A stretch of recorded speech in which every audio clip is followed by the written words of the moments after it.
Para analizar el tema económico, como siempre, nuestro aliado, que es Carlos Yáñez. Él es director académico y asuntos profesorales de la Facultad de Ciencias Jurídicas y Políticas de la Universidad de Carabobo. Es profesor de Teoría y Política Monetaria y docente de la Cátedra de Criptoactivos. Bienvenido, Carlos, a Bajo la Lupa. ¿Cómo estás, Carlos? Bueno, Deudelis, muy preocupado por el giro de los acontecimientos, por el quebrantamiento institucional que estamos viviendo y por este marco de anuncios que, lejos de resolver o de ofrecer una salida directa a la crisis, se han convertido en una sumatoria de agobios para la población que es incapaz de poder comprender a líneas generales o en líneas generales qué es lo que ocurre. De hecho, la cadena de ayer prácticamente a las 10 de la noche dejó otra vez más dudas que vertientes claras. Todavía no sabemos cómo va a ser el proceso de financiamiento de la nómina o del diferencial de la nómina para la pequeña y la mediana Él dijo empresa. Que tenía el dinero, ¿ya? Sí, el tema está en que ese es solamente para el esquema del salario mínimo. ¿Cómo se hacen las empresas que tienen escalas salariales diferenciadas del salario mínimo? También va el Estado a financiar eso. ¿A través de qué partida presupuestaria y de qué plan operativo anual el Estado puede migrar recursos de la administración pública para la administración privada?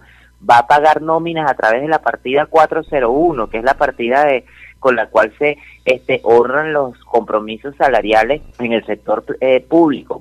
Se van a permitir traslados de esas partidas. O sea, hay un conjunto de dudas importantes que como sociedad necesitamos que sean aclarados. Yo quiero aclarar que esto no se trata de ningún paquetazo, ni de ningún paquete liberal ni neoliberal. Esto es simplemente la mayor centralización de poder económico en manos del Estado y la destrucción es profesa de las formas económicas elementales de la República. Escucho. Carlos Yáñez, economista. Bueno, el presidente de la República le ha quitado 5 ceros a la moneda y le agrega 3 ceros al sueldo mínimo. Ha pedido las nóminas de la pequeña y mediana industria. Como economista, ¿tiene conocimiento cómo la gente le va a entregar las nóminas al presidente? ¿Por dónde se las va a enviar? Él habló ayer del Ministerio de Planificación y del Ministerio de Finanzas. Existe la infraestructura en el Ministerio de Planificación y en el Ministerio de Finanzas para pagar las nóminas del sector público y para migrar también hacia las nóminas del sector privado. Mira, yo trabajo en la Universidad de Carabobo y ahí tenemos que construir una maqueta para el ejercicio, por decirte, en marzo del 2018, la maqueta del 2019, para que el Ejecutivo Nacional, en este caso, el Ministerio del Poder Popular para la Educación, tenga bien cuánto es el montante de la 401 de cada una de las sectoriales de la universidad y pueda ordenar, girar los recursos. Si usted se equivoca en esa maqueta y deja de poner, por ejemplo, a Deudelis, que da 2 horas de clase, a Deudelis no le pagan a menos de que se solicite un crédito adicional. Entonces, si es tan rígido el sector gubernamental para el pago de los compromisos salariales, ¿cómo va a asumir el pago de las obligaciones derivadas de privado de la pequeña empresa? Ayer la gente comenzó por las redes sociales de nuevo, porque te repito, las redes sociales son una gran aliada, pero también se convierte en un mecanismo de deconstrucción y de rumores. Habían señalado ayer, copia y pega por los chats, igual como las redes sociales que tú señalas, que el presidente y que iba a votar, iba a destituir a un funcionario de gobierno, alto funcionario, número que le pasó de incremento salarial, lo que le asesoró no era así y que era menos. O ¿cómo es esto, Carlos? Tú que eres economista. Las redes se convirtieron en el sustituto de la verdad. Y entonces a través de las redes la gente inventa y escribe lo que quiere escuchar. Eso era mentira desde un principio, lo de que había militares acuartelados, de que habían funcionarios destituidos de Miraflores porque el salario no eran 1.800 soberanos, sino 180 soberanos, porque el presidente se había equivocado exprofesamente. Tira, el presidente no se equivocó en lo absoluto. Ayer ratificó que el salario era de medio petro. 1.800 soberanos, 180 millones de bolívares. O sea, ningunos 180 bolívares que eran 18 millones de bolívares. O sea, la gente tiene que tener un poquito de seriedad a la hora de publicar cosas por las redes, porque eso genera expectativas. Y por los chats, es terrible. Y por los chats, ¿ustedes creen que un presidente que concentra todos los poderes va a cometer un error luego de presentar una lámina en cadena nacional el día viernes? Lo que pasa es que no hemos querido asumir que perdimos 5-0 en las cuentas, que el que tenía 50 millones de bolívares con mucho esfuerzo en su cuenta hoy amaneció con 500 bolívares, que el que tenía 100.000 bolívares en su cuenta hoy amaneció con 1.000 bolívares en su cuenta. Es muy complejo esto, que está paralizado el día de hoy el sector comercial, el sector industrial, la pequeña y mediana empresa. En el estado Carabobo amanecieron todos los comercios cerrados, los bancos cerrados, las plataformas electrónicas no están funcionando, hay fallas y dubitatividad con las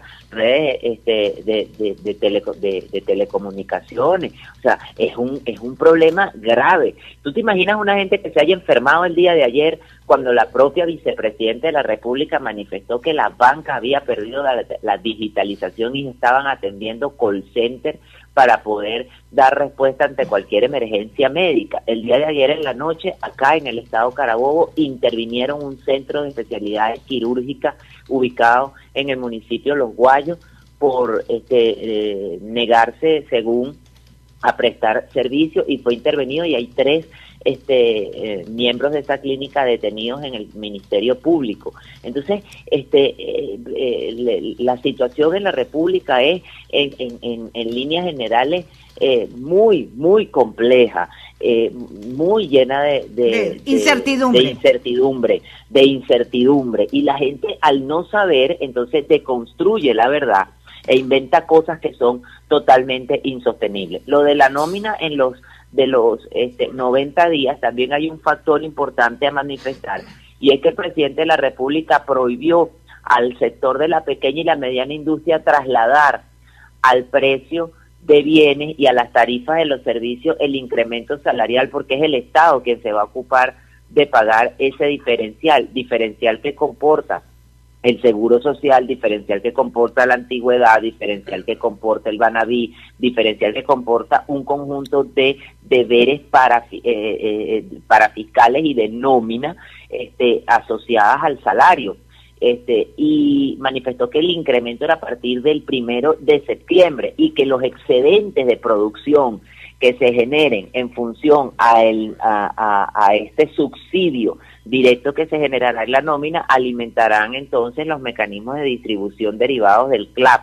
Ahora, yo pregunto, ¿el sector privado de pequeñas y medianas empresas y comercio tiene que migrarle la nómina al Ejecutivo a través de qué canal? Eso no lo tenemos claro. Va a ser virtual, tiene que ser virtual, a través de una plataforma, a través de un ministerio. Luego el Ministerio de Finanzas se va a encargar de tener esos saldos en nómina en cuenta, y serán migrados a las cuentas nómina de cada una de las empresas del sector privado. ¿Te estás dando cuenta de lo difícil que es el proceso? Que incluso el mismo presidente de la República el viernes dijo: durante la semana estaremos detallando, y el equipo del Banco Central y otras dependencias del gobierno, más información. Tú, como economista, para que nos ilustres, ¿cómo se llama el hecho de que un Estado asuma la nómina del sector privado? Eso es una extralimitación de las funciones del Estado, una perversión de la actividad financiera del Estado. De una u otra forma se convertiría, desde el punto de vista no económico, sino político, en una expropiación de la confidencialidad de la nómina. Los datos de las nóminas son manejados por los departamentos o las direcciones o las jefaturas de recursos humanos, porque allí reposan los expedientes de los trabajadores, que son de carácter confidencial. ¿Cómo un Estado va a tener la información detallada de los expedientes, de los datos de los trabajadores, a los fines de que los mismos se adscriban al carnet de la patria y por este mecanismo puedan percibir un conjunto de subsidios que van en contra del proceso de disciplina fiscal y de disciplina monetaria manifestado por el propio Ejecutivo el día viernes? O sea, ¿cómo aquí va a haber disciplina fiscal y monetaria cuando el Ejecutivo está ofreciendo un conjunto de bonificaciones y asumiendo solo por 90 días el pago de las nóminas de la pequeña y mediana industria. Por ejemplo, en el estado Carabobo hay un órgano gremial que es CAPEMIAC, que es la Cámara de Pequeñas y Medianas Empresas. ¿Cómo CAPEMIAC le va a entregar al Ejecutivo los datos de la nómina y cómo CAPEMIAC va a hacer luego de que en el mejor de los escenarios el Estado pueda subsidiar estas nóminas por 90 días? ¿Cómo CAPEMIAC va a asumir posteriormente el monto de ese subsidio frente a un entorno de altísima inflación? Los precios en la economía asumieron valores absurdos el día de ayer. Conversamos con Carlos Ñáñez, él es economista. También el presidente habló que a partir de esta semana va a entregar un bono de reconversión económica de 600 bolívares a 10 millones de los que están carnetizados. Entre estos 10 millones estarán 6 millones los que pertenecen al programa que tiene el gobierno de Hogares de la Patria. Esto para que se vayan encaminando, adaptando al bolsillo. Y los que no estamos carnetizados no recibimos el bono. Entonces se rompe la igualdad ante la norma. O sea, a eso es a lo que me refiero. No es un mecanismo, como lo explicaba Héctor Rodríguez el día viernes, que es un mecanismo para otorgar la política social. La política social no puede estar adscrita a la emisión de un carnet que te identifique como una parcialidad política, ¿vale? Es muy duro lo que estamos viviendo. La gente en verdad está desconcertada. Después de la cadena del día de ayer, la gente entró en un proceso de depresión, en un proceso de desmotivación, que es lógico porque el contrato social se quebrantó. Aquí nadie sabe cómo esas medidas económicas de lo que ellos llaman la reconversión revaluativa del dinero va a funcionar. El presidente pide apoyo, el apoyo de todos los venezolanos para poder instrumentar esta medida, porque el aumento de la gasolina y que va a acabar incluso con el contrabando de extracción, la poco de gandolas esas que pasan para Colombia. Pero estas gandolas pasan para Colombia. ¿Quién resguarda la frontera? O sea, es una pregunta que debemos hacernos todos, un mea culpa que tiene que hacer el presidente de la República. Todos que queremos apoyarlo, porque todos vivimos aquí, Deudeli, no tenemos la posibilidad de irnos. Yo no tengo la posibilidad de irme, ni quiero irme tampoco del país. Entonces me toca apoyar cualquier medida que salga, pero desde el punto de vista de ordenar la economía, pero una medida que tenga un basamento lógico, no unas medidas que nos las dieron como cuentagotas y el día viernes pues nos lanzaron un chorro de agua directo al ojo. ¿Cuánto costará la gasolina para llenar un tanque? Bueno, estamos hablando de que de acuerdo a una tabla que publicó Jaime Eltrudi, el precio de la gasolina será de 0,05% con relación al valor del esquema DICOM. El esquema DICOM estaba en 248.832 bolívares. Hoy no hay acceso a ver cotizaciones de ningún tipo porque hay una suerte de apagón bancario. Pero con ese esquema de DICOM de 248.832 bolívares, un tanque de 91 octanos, el litro pasaría a costar 12.000 bolívares, 373 bolívares por tanque, y el de 95, 18.000 bolívares, 500.000 bolívares por tanque. ¿Cómo lo vamos a pagar? ¿Con qué efectivo? Esos montos son para los que no tengan el carnet de la patria. Los que tengan el carnet de la patria seguirán recibiendo la gasolina a precios de 1 bolívar y 6 bolívares. O sea, el que tenga el carnet, el que no tenga el carnet de la patria va a pagar. El de la de 91 octanos para un tanque de 30 litros en 373.000 bolívares, 3,7 soberanos, y en 598 bolívares, 5,9 soberanos. Ahora, ese incremento es un incremento que supera el 3.000%. ¿Cómo adecuarnos desde el punto de vista psicológico? Yo vuelvo, economía es conducta, Deudeli, y lo que estamos viviendo desde el punto de vista de incertidumbre es que para nadie de los que tenían carro era un problema colocar gasolina porque era muy barato hacerlo. Ahora, ¿cómo lo vamos a hacer en un entorno de altísima inflación? Este aumento debió haber sido paulatinamente. Este aumento representaba un costo político en otro momento de este mismo sistema revolucionario. Incluso lo fue para el mismo Carlos Andrés Pérez. Claro, representó un costo político para Chávez, representó un costo político para Maduro, pero ya como ha copado todas las estadios de la vida ciudadana, porque el Estado es una cosa total, que ahora se va a encargar hasta del pago de las nóminas del sector privado, pues ya no tiene ningún sentido el guardar la forma. Jonás me hacía una pregunta de cómo se llamaba el proceso desde el punto de vista económico. De tomar las nóminas del sector privado. Es una suerte de censo, de auditoría social para saber y tener control económico, social y político de todos los trabajadores a los fines de terminar de demoler el último dique de contención para la intención omnímoda de gobernar, que es el dique de contención de la economía. Esos sectores de la gente que decía yo no opino en materia política porque si yo no trabajo no como. Bueno, ahí tienen el resultado de no opinar y de no implicarse en materia política. Usted trabaja en una empresa privada, había muchas personas que decían yo siempre he trabajado para la empresa privada, ahora la empresa privada está expoliada del proceso de tener el control sobre la confidencialidad de sus nóminas y sobre la confidencialidad de sus trabajadores, y el Estado se encargará de funciones que le son propias a el sector empresarial y a la órbita privada de la economía. No solamente las medidas de corte salarial, las medidas fiscales, el incremento del impuesto al valor agregado, el aumento de la frecuencia de recaudación. 4 puntos, el IVA, 4 puntos que 4 puntos, que aumentó.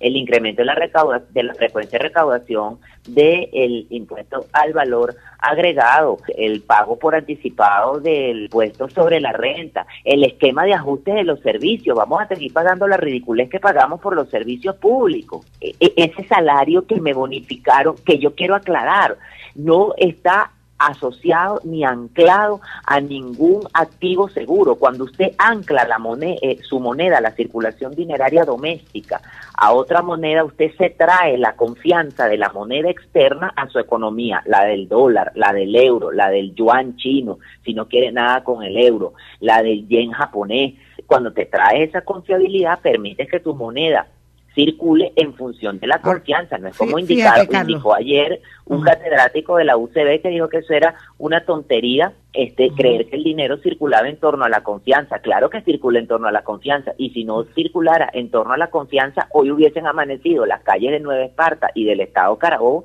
repletas de gente en sus actividades normales. Fíjate, Carlos, y el día de ayer y el sábado. Hay mucha preocupación porque eso, como dice Jonás, en torno a las empresas medianas, pequeñas, la empresa privada, pero hay personas también que tienen otras personas contratadas, un obrero que puede estar arreglando algo, un herrero, una persona que tiene cuidando en una casa, por ejemplo, un enfermo, ¿cómo hace para pagárselo? Estos servicios se contabilizan a partir del costo de los materiales, un obrero, un albañil, un plomero. ¿Cuánto te costó el material? Bueno, me vas a pagar lo mismo lo que gastaste en materiales, porque así es la base de la economía entre trabajador y quien lo contrata. ¿Cómo? De la economía informal. Se perdió la referencia, se perdió la referencia. Yo tengo desde el sábado que se me rompió una canilla de un baño y tuve que cerrar el baño porque no encuentro un plomero que me quiera hacer el trabajo. ¿Por qué no me lo quieren hacer? Porque no tienen el precio de la referencia. ¿A cuánto me lo van a cobrar? ¿A medio petro? ¿A un cuarto de petro? Ahora el petro, explícale a la gente, Carlos, nosotros salimos a hacer una encuesta que dentro de breves minutos la vamos a colocar. Mira, la mayoría de la gente le preguntábamos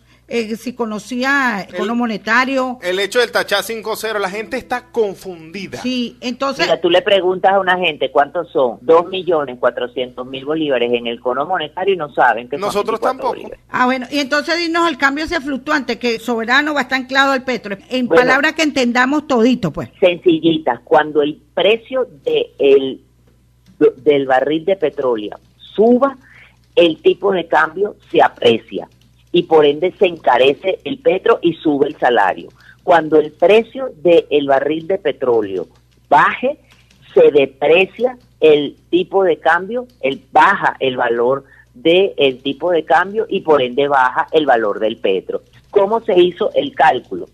El presidente de la República reconoció que un dólar eran 6 millones de bolívares, que un petro valía $60 por petro, y el tipo de cambio convertido a soberano de 60 millones de bolívares se convirtió en 60 bolívares. 60 por 60 son 3.600, correcto. Pero si el tipo de cambio sube, si el valor del barril de petróleo sube, el tipo de cambio tiene que ajustarse y el valor del petro sube al alza y el salario también lo hace. Es decir, que estamos anclados a un activo que tiene altísima volatilidad y que no tiene referencia, porque los barriles de petróleo no tienen liquidez, los barriles de petróleo están pero enterrados en el subsuelo. Hay que Entonces, ¿de qué vale este anclaje de la moneda venezolana al petro? La moneda es un acto de arrogancia infinito para desconocer supuestamente el anclaje con el dólar, y no está en el precio del petro. Para que la gente entienda, el gobierno nacional lo que quiere es poner el petro como tasa fija para un control de una moneda internacional y sacar el precio del dólar de la economía esta paralela que tenemos. Pues. El Estado lo que quiere es sustituir al dólar como divisa, y eso no lo puede hacer porque el Estado no produce los dólares.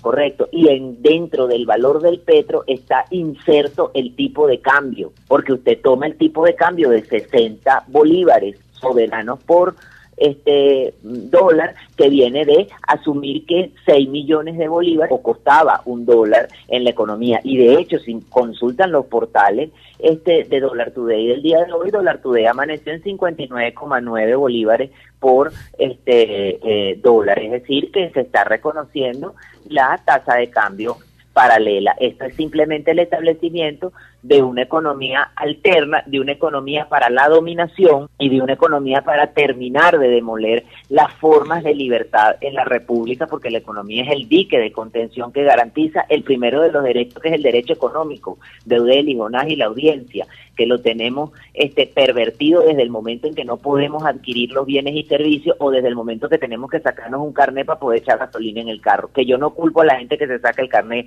de la patria para eso, ni los digo que son traidores, sencillamente gente que tiene necesidad de satisfacer un requerimiento de tener que echar gasolina en su vehículo o de tener acceso a los repuestos, y cuando el subsidio se convierte en una política pública que chantajea a la sociedad, el resultado es ese. Bueno, ustedes los economistas hace como 2 años, 3 años, eran los profetas del desastre. Todo el mundo Aquí no quería, desastre. ¿sí? Todo el mundo le decía a ustedes, todo el mundo le sacaba y cada la vez cruz. Que te entrevistábamos, cuando tú dijiste aquí el precio estruendoso de la leche, eso fue un escándalo aquí, nos cayeron a piña.